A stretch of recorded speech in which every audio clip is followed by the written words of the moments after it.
The North Carolina State Board of Elections makes a lot of election data available to the public online on their website.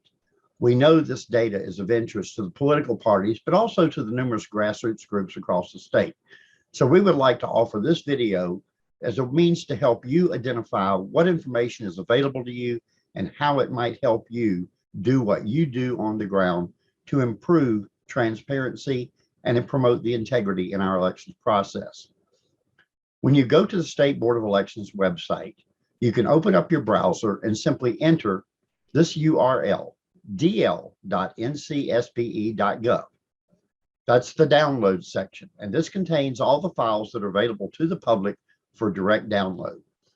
When you see this list of files, go down to where it says ENRS. That stands for Election Night Return Service. And when you click on ENRS, it will open up a listing of every single election we've had back to 2005 or so when we started keeping automated data records. You can select any election date and click on it and see the files that are available for download. Now, understand you will only get the most recent version of that file. Many of these files are published beginning when the first ballots are mailed out in an election, and this is usually 60 days prior to election day. So there's a wealth of data that you can access. When you click on the election date, you will see a listing of files.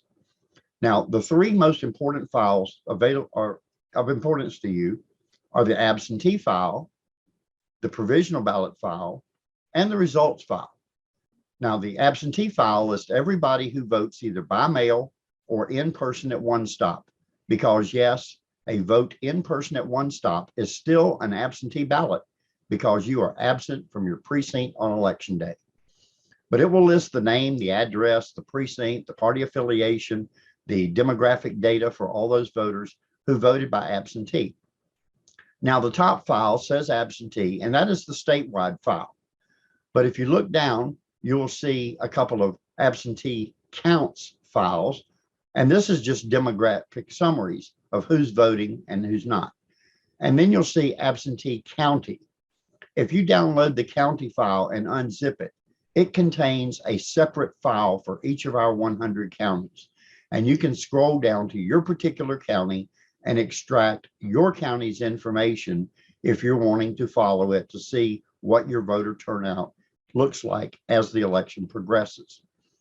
Then below that, you'll see the provisional ballot data file, and you'll see the results file. Now, the results file won't get populated until election night when the returns actually start coming in.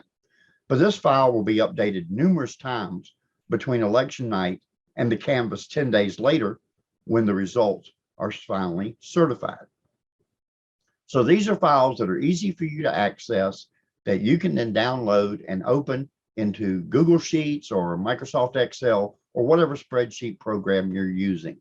They are generic text files that can be imported into most any of your spreadsheet programs. So we hope this information is helpful to you and will serve as a resource for you to do a better job of promoting transparency in our elections in North Carolina. We urge you to go to www.electoraleducationfoundation.com, sign up for our free newsletter, and we will email you when we do not share your email with anyone else, rest assured, because we want to protect your privacy as well.